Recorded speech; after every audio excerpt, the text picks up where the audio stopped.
సాధారణంగా ఎవరైనా మనల్ని పరాభవించారు అంటే మనం చాలా బాధపడతాం కదా. కానీ 2026 ఉగాది మనందరికీ ఒక పరాభవాన్ని ప్రసాదించబోతుంది.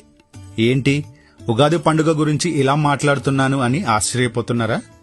2026 మార్చి 19న మన జీవితాల్లోకి అడుగు పెట్టబోతున్న శ్రీ పరాభవ నవ సంవత్సరం వెనుకున్న అసలు రహస్యం తెలిస్తే మీరు కూడా ఈ పరాభవం కోసమే ఎదురుచూస్తారు. చాలా మంది పరాభవం అంటే కేవలం అవమానం అనుకుంటారు. కానీ సంస్కృతంలో దీనికి ఒక అద్భుతమైన అర్థం ఉంది. పర అంటే అత్యున్నతమైన లేదా గొప్పదైన అని అర్థం.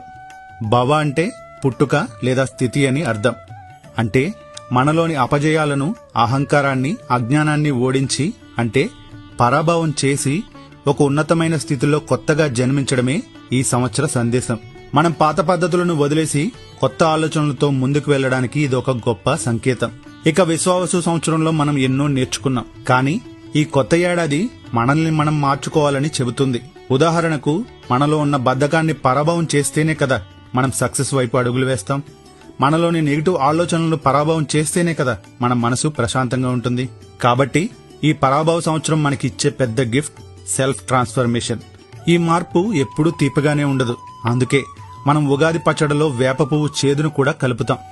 కష్టాలను ఓడిస్తేనే సుఖం విలువ తెలుస్తుంది.